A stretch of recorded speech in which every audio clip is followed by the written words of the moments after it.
Yeah, man, you're now locked into the pregame party mix podcast on all the podcast networks at this point: Anchor, Spotify podcast, YouTube, Apple Podcast, all of that. We on Dynasty Radio. We syndicated on Dynasty Radio. You dig? But tonight we got my guys, very special interview. This is different because it's not about the artists tonight. It's about the creatives. It's about the media, the people behind the scenes. My guy Abwon, what's going on, brother? Yes, sir. Yes, sir. Yes, sir. Let's get it. Let's get it. Let's get it. Shout out to man. DJ Chase for having me up there, man. It's a good time to be a creative, yo. Good Of time. course. Now we got to get I'm gonna just call him AB because that's what I call him. AB. We're gonna get AB, the media personality repping New Jersey to the fullest. You know, he's in the shadows. You know what I'm saying? He has all the personality, but when it comes to himself, he stays in the shadows, bro. Word. Word, man. So introduce yourself. I do a little icebreaker. So introduce yourself. Bet. Okay, so my name is Abwon. Like you said, I am from New Jersey, all over New Jersey. I own a media production company called Moonlight Media. We do everything from light graphic design to film. So pretty much I work behind the camera, but I'm also a media personality where I work in front of the camera as well. I do a little bit of acting, and I interview creatives and business entrepreneurs, and that's pretty much it. You know what I'm saying? Yeah. And AB, I want to ask you something, right? Because we got a slew of questions. I'm gonna keep you too long, but I want to get into the details about you and get more on who you are. You know what I'm saying? 'Cause I know you work with artists. I know you do a lot. You know what I'm saying? And Moonlight Media is definitely dope. You guys definitely came on my platform and. You've been just hovering around, not hovering, but you've been like ninjaing yourself right in there. You know what I'm saying? So what made you pick? Now I know it says here you were an artist. Is that true? Yes. Yeah. What made you transition? A lot of it had to do with the fact that I didn't like the fact that hip hop was becoming bastardized. Yeah. This is like the time I made that decision when Soulja Boy was really hot. It had nothing to do with Soulja Boy. I look up to him actually a lot. But I started seeing how video production was pretty much taking over music. Mm-hmm. So there was no World Star.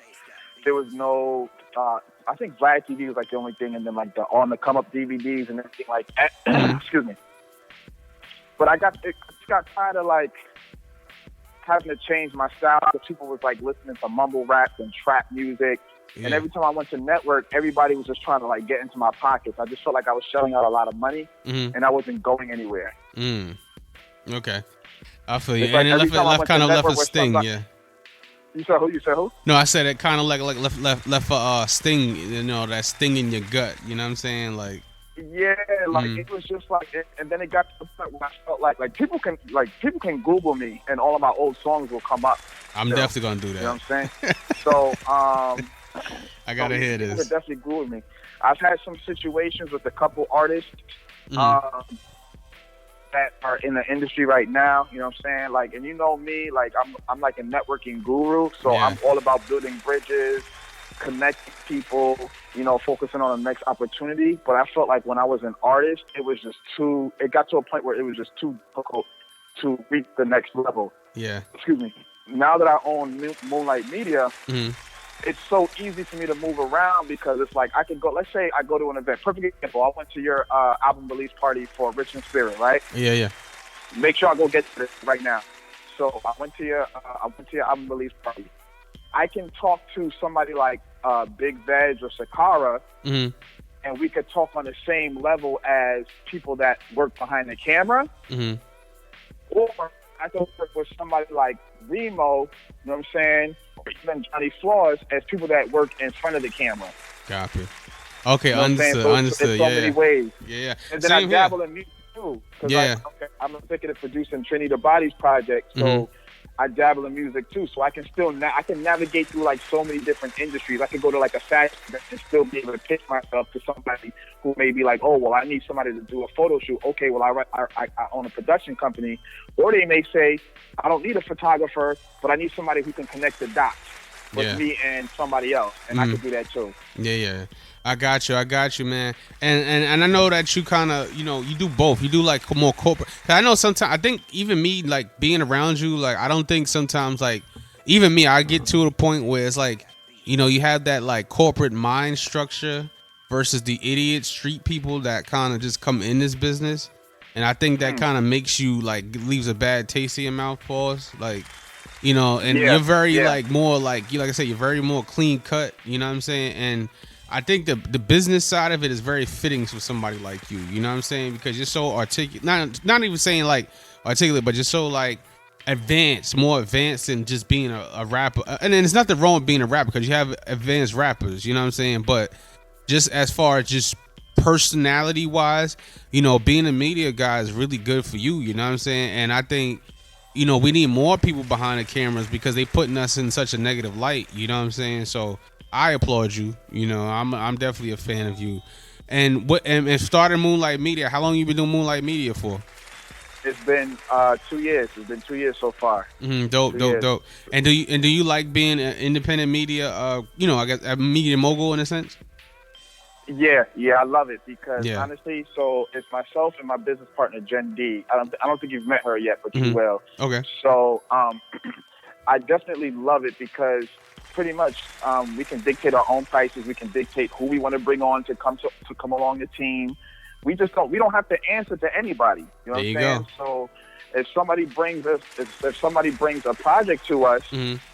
We hit them with the contract. You know what I mean? And we always make sure we have some type of exit clause in there because things happen when you're on projects. Everything could be dope the first 2 months, and then things go sour. Of course, somebody's doing something. Some foolishness. Exactly, some foolishness. Exactly. So that is dope, as opposed to somebody saying, "Yo, listen, this is what you're gonna be doing because you work for me." Mm-hmm. And that's what I hate about having a day job. You know what I'm saying? Yeah. Well, it's just a means to an end, and a lot of times too, I think with we, like even myself dealing with it, you can have such high numbers, and people for some reason they still like, oh, you not with Def Jam, or like with you not with a Viacom, or you not with such Lionsgate, and I'm like, that's going back. That's actually going backwards for me to do that. That's backwards for you to do that. Like that's going backwards. The whole goal is to start my own endeavor, And you have Correct. like, your credits like Tory Lanez, Rick Ross, Fabulous. You know what I'm saying? You doing all of that stuff. It doesn't make. And then unbeknownst to all these people, the common man, we the ones that's actually doing the stuff for the labels. They come to us. You know what I'm saying? The labels come to like me as a DJ. They come to me to play their records and break their artists. Like they come to you for videography and all of that stuff, man. And let me ask you this question: who's like the one? Have you ever been starstruck interviewing anybody? I honestly don't. I don't look at celebrities like that, to be honest with you. Okay. I know there's hard, and I was talking to Veg about this too. Shout out to him. He produces one of my shows, the Cinematics, on Big network on Roku. Make sure I go check that out. We're gonna talk about Cinematics. We're gonna get to that. Word. So we had this conversation when I was a rapper. Mm-hmm. You go to these events. Let's say you're opening for somebody, or you go to a backstage event, whatever. Yeah. There are certain areas that you don't have necessarily a lot of access to. Mm-hmm. When you work behind the camera, every artist wants the camera in front of their face. Yeah. So they don't care if there's 50 cameramen in there. They like, I want as many people with the camera in my face because I want to feel like a superstar. So I have a lot of access to people. And I was telling Veg, like, some folks will see the people that we work with here and there. Yeah. And they'll be like, yo, bro, that's crazy that you work with them. Like, can you spot on my music? Like, you don't be getting starstruck. Are you serious? Like, yeah. And I'll just be like, dang, like. Yeah. But I sometimes I think to myself, like, not everybody's in the same mindset like you and I. Like, you and I are creative, so we know we're gonna meet these people at some point in our career.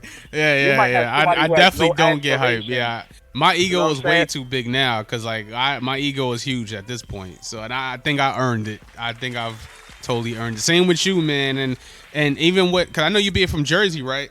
I know. Mm-hmm. I think. If I'm not mistaken, we talked about it. I don't know if we can talk about it, but the Fetty Wap situation, how did that work out for you, man?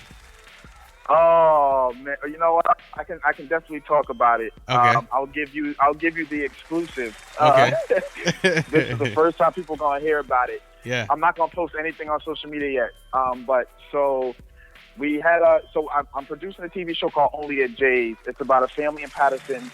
It's Fetty Wap's extended family, so Fetty Wap be on set a lot of the times. Yeah. And I run into a lot of people, because obviously it's Fetty Wap. Mm-hmm. They have like a lot of celebrity clientele, Fat Boy, DJ Envy, whatever. So anyway, I see him on set here and there, like he knows of us. Yeah. We did a shoot one time at the Gray Note. It's this recording studio that Fetty's lawyer owns. Mm-hmm. And I got a call from the studio manager maybe 2 weeks ago or something like that. And he pretty much was just like, listen, I got an opportunity for you, but I need you to be there in like 45 minutes. And I was like, what's up? He's like, I need you to film some type of rehearsal for Fetty. It's just going to be you, him, and an engineer, and that's it. Like, real intimate. That's it. And I was like, look, bro, like, I ain't got my equipment on me right now, but we'll I make can it go work. get my business partner. I know she got it, so we can do it. Yeah. So he's like, all right, if it's just you and her, because he's met her before. He's like, if it's just you and her, we okay with that.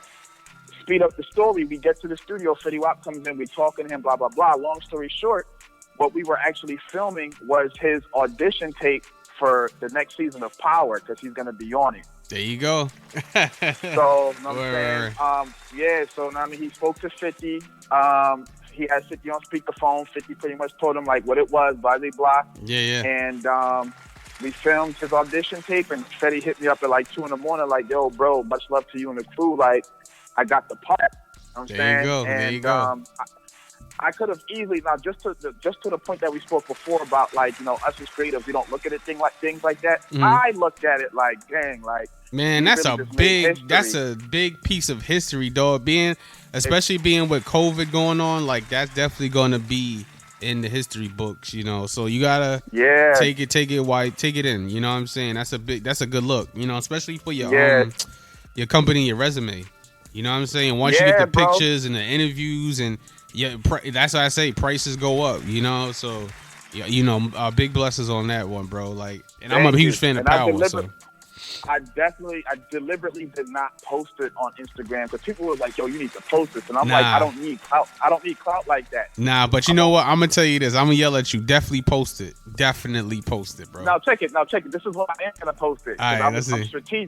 I'm strategic like this because I'll be on some marketing stuff and I'll be watching like a lot of these people, like Soulja Boy. Yeah. I'll be watching a lot of his moves on social media back in the early days. So I'm going to hold on to this clip until Fetty Wap's scene comes on and debuts and the internet is buzzing. Yeah. And then I'm going to drop it like, boom, guess who's the one that filmed his audition tape? All right, there you go. You know what I'm saying?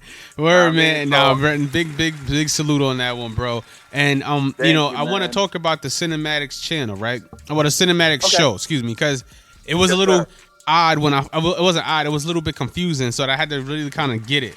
So you're on the Hallmarks network on Roku, right? And then the show is called Cinematics. Yep. Okay, the show is called Cinematics. Correct. There we go. And Cinematics, you're reviewing music and stuff, right? So so pretty much it's. Do you remember like the Ebert and Siskel and Ebert? Yes, of course. I'm old enough to remember that. If you take Siskel and Ebert, right? Yeah. So for the people that don't know who Siskel and Ebert are, they're two film critics and they just discuss movies. Okay. So my partner Jen D and I are what people call cinephiles. They're like people that like they know like all things film. You know what I'm saying? Yeah. We watch a lot of movies. We know a lot about the technical aspects, whatever. Anyway, so what we do is before the COVID, we used to go through movies that were coming out every week. We would have clips to the trailers, discuss things like who's starring in it, what the plot is, what we think about it, any rumors surrounding the cast, blah blah blah. Okay. And then we would discuss new trailers coming up, like, oh, did you see the trailer for, you know, the new Bad Boys movie or whatever may have you. The reason why we accept music is because the episodes are an hour, and I figured instead of us just, you know, going on YouTube and downloading copyright-free music, we can give artists a platform to have their music listened to. So we would ask for submissions, we'll play the music in the background, and then we'll have like a little 2-3 minute segment where we talk about the artist and or producer, shout them out, put their Instagram on the credits, blah, blah, blah. And then that way everybody eats. Okay, there you go. You know what I'm saying? Nah, it's definitely dope because, you know, as you see me, my number one goal in music. Well, I had 2 goals. And now it's to get into the film and the sync licensing. So I think I already signed over. Yeah, I signed my life away somewhat. Nah, nah, I'm joking. I'm joking.